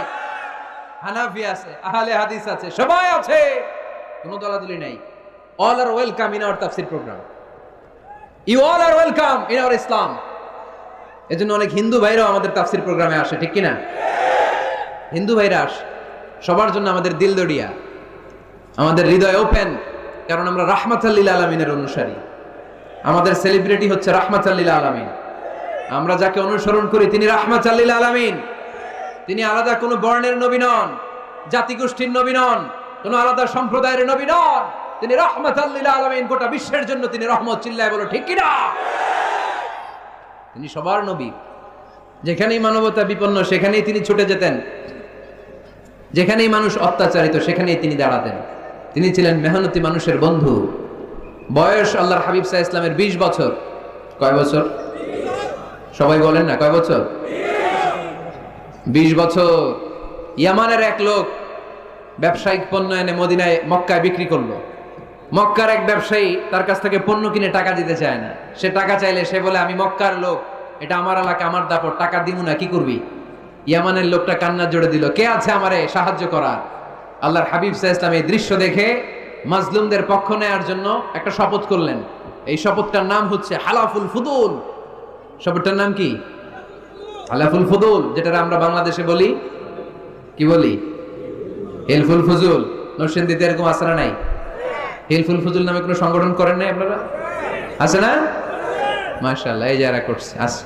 আল্লাহর হাবিব সাল্লাল্লাহু আলাইহি ওয়াসাল্লাম হালাফুল ফুজুল করেছেন, হাতে হাত রেখে শপথ করলেন যে মক্কার জমিনে কোনো টেন্ডারবাজি চলবে না, কোনো চাঁদাবাজি চলবে না, কোনো অন্যায় চলবে না, দুর্বলের উপর সবলের অত্যাচার চলবে না। যারাই মাজলুম হবে হাতে হাত রেখে আমরা তাদের সাথে দাঁড়িয়ে যাব। এরকম টেন্ডারবাজি বন্ধ করার দরকার আছে না নাই? চাঁদাবাজি বন্ধের দরকার আছে না নাই? ক্যাসিনো বিজনেস থামায় দেওয়ার দরকার আছে না নাই? মাদক আর সন্ত্রাসকে রুখে দাঁড়ানোর দরকার আছে না? ইসলাম সবসময় জঙ্গিবাদের বিরুদ্ধে, ইসলাম সবসময় মাদকের বিরুদ্ধে, ইসলাম সবসময় কট্টরপন্থার বিরুদ্ধে, ইসলাম সবসময় শান্তির পক্ষে, ঠিক কিনা? ইসলাম আর জঙ্গিবাদ কি এক? জেহাদ আর জঙ্গিবাদ কি এক? আরে জেহাদ হচ্ছে জঙ্গিবাদকে কবর দেওয়ার জন্য আল্লাহ পাঠিয়েছে। চিল্লায় বলেন ঠিক কিনা? যারা হকের বিপক্ষে, যারা মানুষের কষ্টের কারণ হয়, যারা জুলুমবাজ, এরা হচ্ছে জঙ্গি। আর যারা সত্যের পক্ষে এরা মুজাহিদ, ঠিক কিনা? এইখানে যারা আসছে আজকের মাহফিলকে সফল করেছে, এরা প্রত্যেকে এক একটা মুজাহিদ, ঠিক কিনা? আর যারা মাহফিল বন্ধ করতে চায়, কোরআনের আওয়াজকে থামায় দিতে চায়, এরাই হলো আসল জঙ্গি। এরাই জঙ্গি।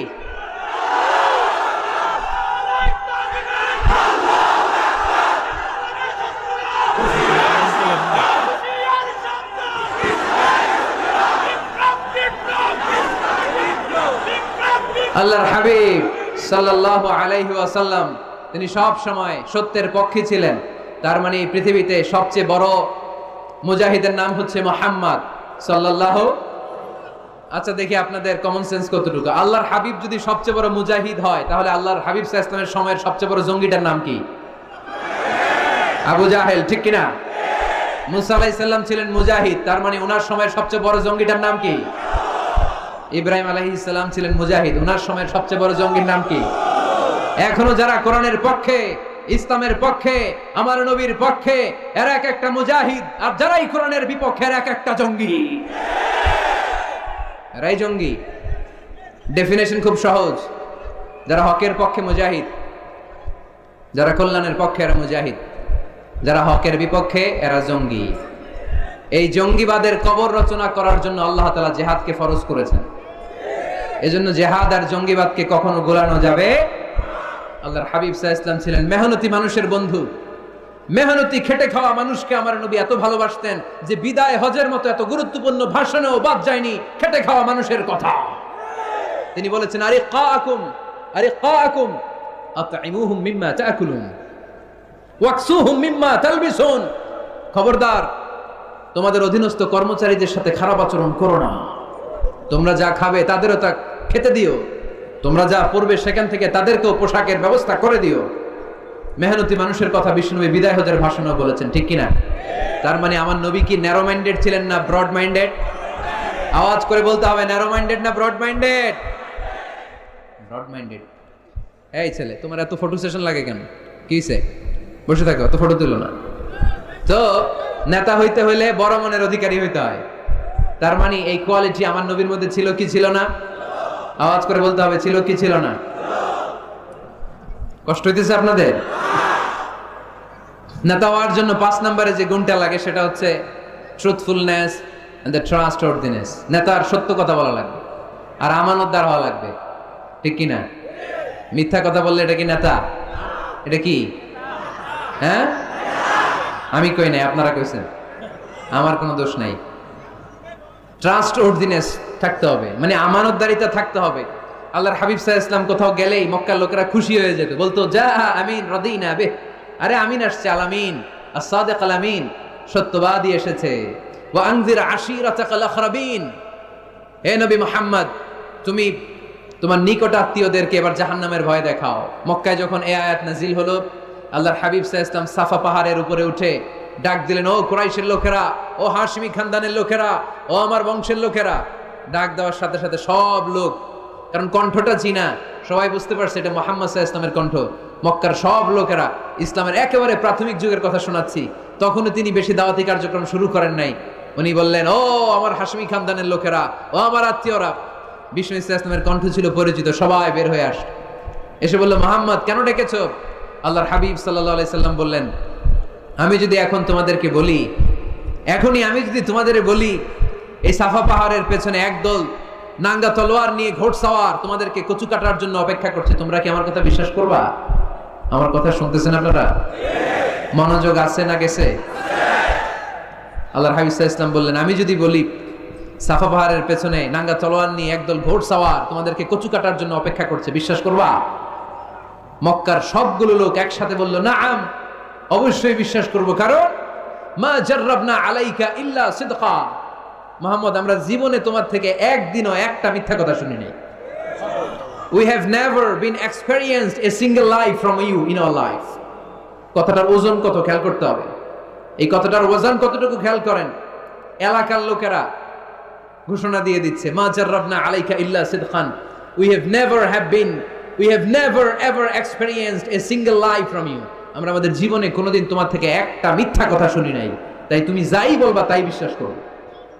সুবহানাল্লাহ কইতে পারলেন না? চিন্তা করছেন? এলাকাবাসীর মন্তব্য বিষ্ণু ঈসা ইসলামের ব্যাপারে কত দামি মন্তব্য। এই এক মন্তব্যে বিগত 40 বছরের সার্টিফিকেট আছে, চিল্লায় বলেন ঠিক কিনা?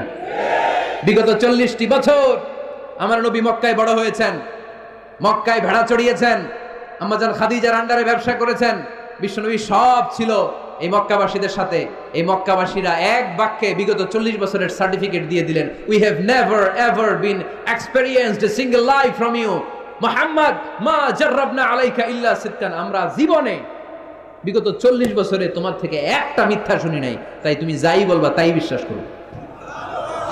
সুবহানাল্লাহ। এত আসতে নেতা হইতে হইলে এরকম নেতা হওয়া লাগবে, যাতে এলাকার লোক বলতে না পারে যে আপনি মিথ্যাবাদী। সবগুলো লোক যেন দাঁড়িয়ে বলে, জীবনে এর মুখে কোনোদিন মিথ্যা শুনি নাই, জীবনে আমাদের কোনো কাজ করতে যে আমাদের কাছ থেকে একটা পানও খায় নাই, জীবনে আমাদের কাছ থেকে কোনো টাকা নেয় নাই, আজীবন শুধু দিছে, নেয় নাই, দিয়ে গেছে, কিছু চায় নাই। এরকম নেতা হওয়ার দরকার আছে না নাই?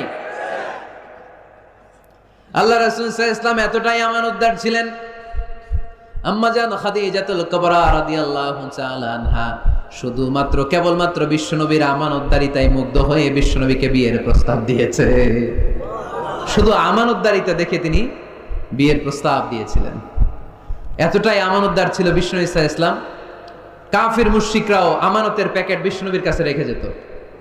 একজন এসে বলল, আমি তায়েফে যাব, এইখানে 5000 দিরহাম মুহাম্মদ তোমার কাছে আমানত রেখে গেলাম। দল করে আবু জাহেলের। দল করে কার? কথা বোঝে নাই বোধহয়। দল করে কার? আমানত রাখতে আসে কার কাছে? আল্লাহর হাবিব যদি বলতেন দল করো আবু জাহেলের, আমার কাছে আমানত কেন, আবু জাহেলের কাছে রাখো, ওরা কয় না, দল করি পেছে পয়রা, আমানত আপনার কাছে রাখতে হবে। কারণ এই টাকার প্যাকেট যদি আবু জাহিল্লার কাছে রাখি, কয়দিন পরে আইসা দেখবো টাকাও নাই, প্যাকেটও নাই। ঠিক কিনা?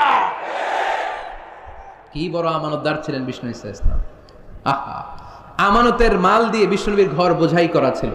আল্লাহর হাবিব যে রাতে মক্কা থেকে মদিনায় হিজরত করতে যাবেন, ওই রাতে এই আমানতের সম্পদগুলো বুঝিয়ে দেওয়ার জন্য চাচাতো ভাই আলী রাদিয়াল্লাহু তাআলা আনহুকে ডেকে অ্যাপয়েন্টমেন্ট দিয়েছেন যে, আলী, আমি তো চলে যাচ্ছি আমার জন্মভূমি মক্কা ছেড়ে মদিনায়, এই আমানতের সম্পদগুলো তোমার দায়িত্বে, তুমি বুঝাইয়ে দেবা।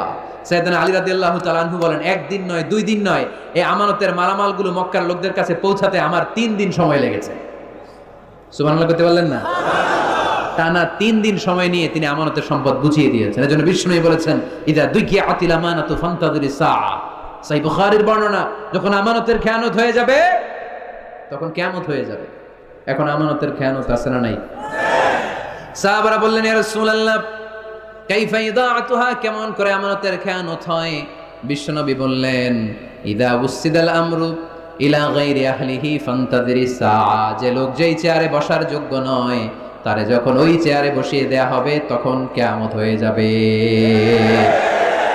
যে যেটার যোগ্য না, আরে ওই দায়িত্ব দিলে, ওই জায়গায় বসাইলে ঝামেলা আছে না নাই?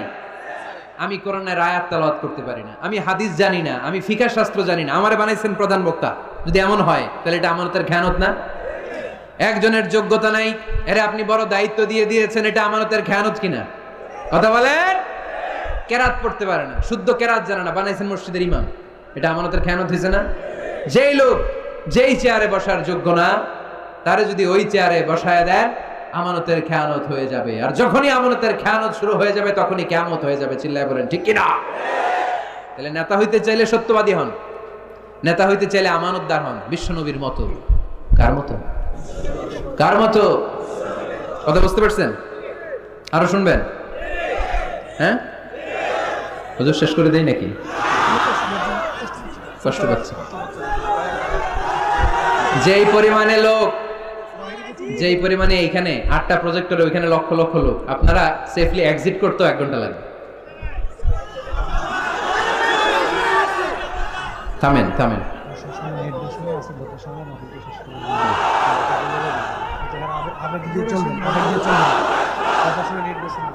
জি,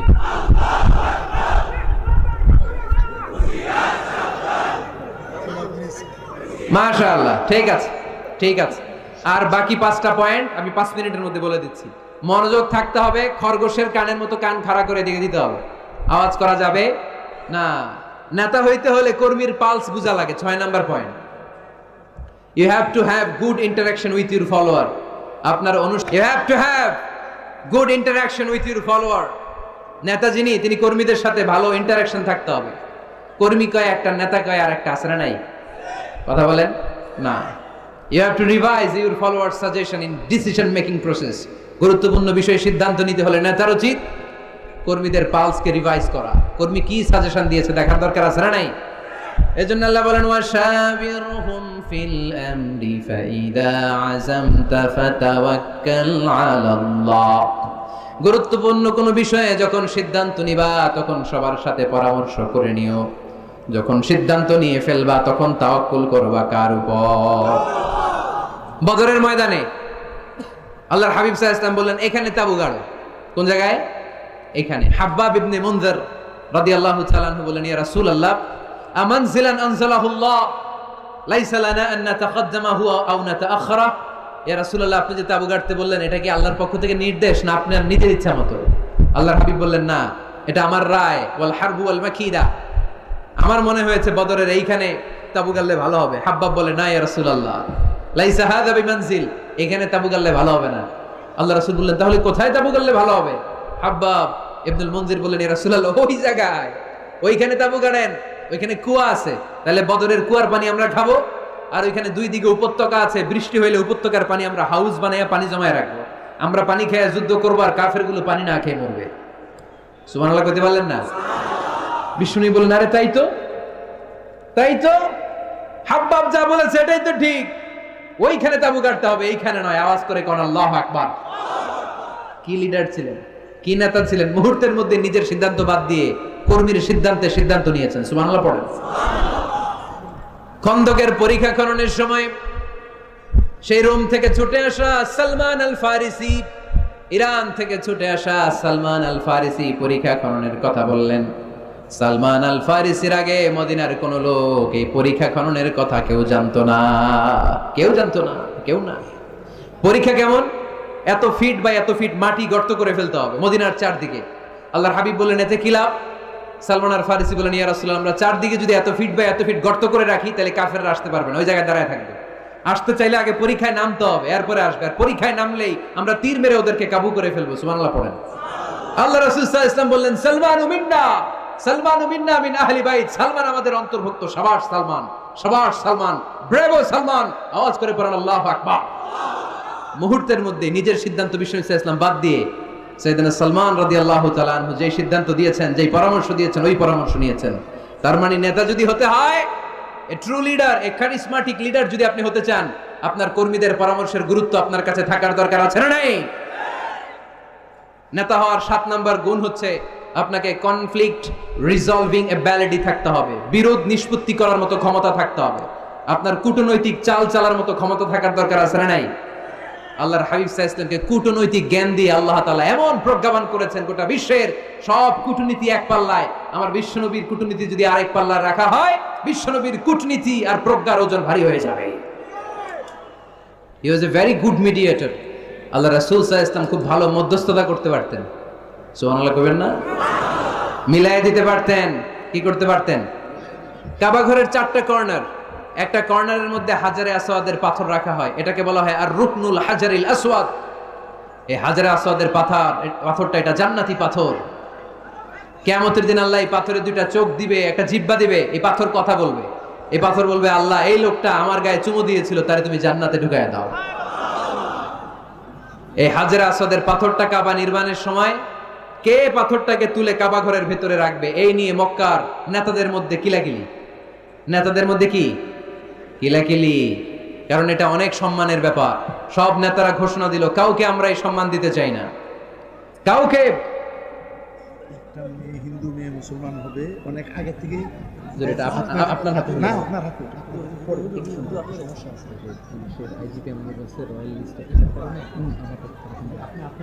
আচ্ছা ঠিক আছে, এইখানেই হবো আর নিয়ে আসা। জি ইনশাআল্লাহ। এজন্য হাজারে আসওয়াদের পাথরটা অনেক সম্মানের পাথর। হুজুরা 5 মিনিটের মধ্যে শেষ করব। 5 মিনিট। জি ওই যে মেয়েটা মুসলিম হবে, হাজারে আসওয়াদের পাথরের কথা দিয়ে শেষ করে দেব ইনশাআল্লাহ। বসেন। হাজারে আসওয়াদের পাথরটা কাবা নির্মাণ শেষে কে নিয়ে কাবা ঘরের মধ্যে রাখবে, এ নিয়ে তর্ক, এ নিয়ে ঝগড়া বিবাদ।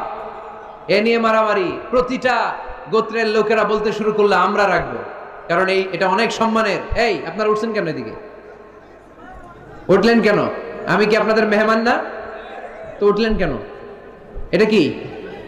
বসেন, এইদিকে তাকান। হাজরে আসওয়াদের পাথর কে কাবা ঘরের ওই কর্নারে রাখবে, এই নিয়ে মারামারি। 4 মহান নেতা বলল আমরা রাখবো। প্রত্যেক নেতা বলে এই সম্মান আমরা কাউরে দিব না, রক্তের বন্যা বয়ে যাবে মক্কায়, কিন্তু ওই সম্মান কাউরে দিব না। এই দলের নেতা বলে আমি রাখবো, ওই দলের নেতা বলে আমার নিজ হাতে উঠি আমি রাখবো, ওই দলের নেতা বলে না আমি রাখবো, অন্য কাউরে এই সম্মান দিব না। কিলাকিলি আছে না নাই? কেউ সমাধানে বসতে পারে না। সর্বশেষে এক মুরব্বী সমাধান দিয়েছে, আগামীকাল এই মসজিদুল হারামের এই দরজা দিয়ে সর্বপ্রথম যে ঢুকবে সে সমাধান দিবে। সবাই রাজি হয়ে গেল। এর পরের দিন দেখা গেল ওই রাস্তা দিয়ে, ওই দরজা দিয়ে সর্বপ্রথম বিশ্বনবী প্রবেশ করেছে। বিশ্বনবীকে দেখে সবাই অবাক, সবাই বলে জামিনুন রাদিনা বিহ, আরে আলামিন আসছে, আলামিন আসছে, আমরা সবাই খুশি। বিষ্ণু ঈসা ইসলামের কাছে পুরো ঘটনা খুলে বলা হলো। বিষ্ণু ঈসা ইসলাম দেখেন কিভাবে কূটনৈতিক ওনার জ্ঞান, কনফ্লিক্ট রিজলভিং অ্যাবিলিটি, বিরোধ নিষ্পত্তি কিভাবে তিনি করতেন, কিভাবে তিনি হি ওয়াজ এ ভেরি গুড মিডিয়েটর, মধ্যস্থতাকারী কেমন ভাবে তিনি করতেন। তিনি বললেন এটা তো কোনো ব্যাপারই না, হালুম্মা ইলাইয়া সাওবান, একটা কাপড় নিয়ে আসো। কি নিয়ে আসো? কাপড় নিয়ে আসো।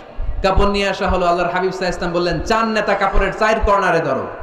4 নেতা এবার কাপড়ের 4 কর্নারে ধরলো। বিষ্ণু ঈসা ইসলাম নিজ হাতে হাজরে আসওয়াদের পাথরটা তুলে কাপড়ের মধ্যে রাখলেন। পড়েন সুবহানাল্লাহ। এবার আল্লাহর হাবিব বললেন আমি আগে আগে যাই, আমার পিছনে পিছনে চলো। আল্লাহর হাবিবকে ফলো করে 4 মহান নেতা কাপড়ের কর্নার ধরে ধরে হাজরে আসওয়াদ পাথরটাকে বহন করে কাবা পর্যন্ত নিয়ে গেলেন।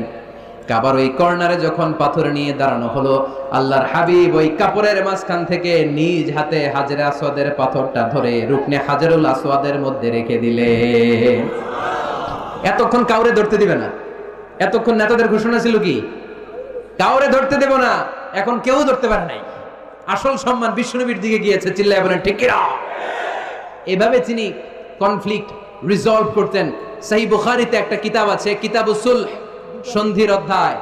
বাবু কওলিল ইমাম লি আসহাবিহি ইযহাবু বিনা নুসলিহ বাইনাহুম। আল্লাহর হাবিব সাল্লাল্লাহু আলাইহি ওয়াসাল্লাম একটা বিখ্যাত ডায়ালগ ছিল। কোথাও মারামারি দেখলেই আল্লাহর হাবিব সাল্লাল্লাহু আলাইহি ওয়াসাল্লাম বলতেন আরে আমারে নিয়ে চল, আমি মিলায়ে দিব। সুবহানাল্লাহ করবেন না? আমরা কি মিলায়ে দেই না লাগায়ে দেই? হ্যাঁ? আচ্ছা, নরসিংদীর কোথাও যদি আগুন ধরে যায়, আপনারা কি দিয়ে আগুন নেবেন? আওয়াজ করে বলতে হবে, কি দিয়ে নেবেন? পানি দিয়ে নেবেন। কিন্তু অনেকে ওই জায়গায় পানির বদলে তেল ঢালে। কি ডালে? তেল ডালে। আল্লাহর হাবিব সাল্লাল্লাহু আলাইহি ওয়াসাল্লাম বললেন আলা উখবিরুকুম বিআফদালি দারাজাতিন মিনাস সিয়ামি ওয়াস সাদাকাতি ওয়ান নুসুক। নামাজ, রোজা, হজ, যাকাতের চেয়ে বড় একটা সওয়াবের কাজ আছে, ওটা কি আমি তোমাদের বলবো না? সাহাবারা বললেন অবশ্যই বলবেন। ওই সওয়াবের কাজটা কি গো নবী? আল্লাহর হাবিব সাল্লাল্লাহু আলাইহি ওয়াসাল্লাম বললেন ইসলাহু যাতিল বাইন। দুইজনের মধ্যে ঝগড়া আছে, তুমি ঝগড়া না লাগিয়ে দিয়ে ওই দুইজনকে মিলিয়ে দিবা। সুবহানাল্লাহ পড়তে পারলেন না? মিলিয়ে দিতে রাজি আছেন তো? আল্লাহর হাবিব সাল্লাল্লাহু আলাইহি ওয়াসাল্লাম মদিনাতে যাওয়ার আগে আউস আর খাজরাজ গোত্রের মধ্যে 120 বছরের ঝগড়া। কয় বছরের? আওয়াজ করে বলেন কয় বছরের? কেউই থামাইতে পারে না। থামাবে কেমনে? দাদা মরার আগে ছেলেরা ওসিয়ত করছে, বাবা ওসিয়ত করে গেলাম আমার রক্তের প্রতিশোধ নিবি। বাবা মরার আগে বলে যায় আমারে কোপাইছিল তোরাও কোপাবি। খালি কোপাকুপি চলবে। এই যুদ্ধ কেউ থামাতে পারে না। আল্লাহর হাবিব সাল্লাল্লাহু আলাইহি ওয়াসাল্লাম মদিনাতে এসে 1 সপ্তাহের ব্যবধানে 120 বছরের যুদ্ধ থামায় দিলেন। আওয়াজ করে বলেন আল্লাহু আকবার। এজন্য নেতা হতে হলে you have to be very good mediator, মধ্যস্থতাকারী হতে হবে। এজন্য কিয়ামতের দিন নেতাও দাঁড়াবে, কর্মীও দাঁড়াবে। এজন্য নেতা নির্ধারণের সময় আমাদের সচেতন থাকার দরকার আছে না নাই? এই যে লিডারশিপ কোয়ালিটির কথা আমরা শুনলাম, নেতৃত্বের যে গুণাবলী, এগুলো অর্জন করার দরকার আছে না নাই? এগুলো দেখে দেখে আমরা নেতা নির্বাচন করব। এই নেতৃত্বের গুণাবলীগুলো, লিডারশিপ কোয়ালিটিস গুলো আমরা আমলে নিয়ে এই নেতৃত্ব শূন্যচার এই সময়ে, মুসলিম বিশ্বের এই সময়ে আমরা যেন আবার আগের সেই নেতৃত্ব ফিরে পেতে পারি। বিশ্বনবী সাল্লাল্লাহু আলাইহি ওয়াসাল্লাম নেতা হওয়ার জন্য যে কোয়ালিটি বেঁধে দিয়েছেন, ওই কোয়ালিটিগুলো দেখে দেখে নেতা নির্বাচন করে আমরা যেন এই সংকট থেকে উত্তরণ পেতে পারি। আল্লাহ আমাদের সবাইকে কথাগুলো বুঝে আরো আমল করার তৌফিক দান করুক। আমরা পড়ি আমিন।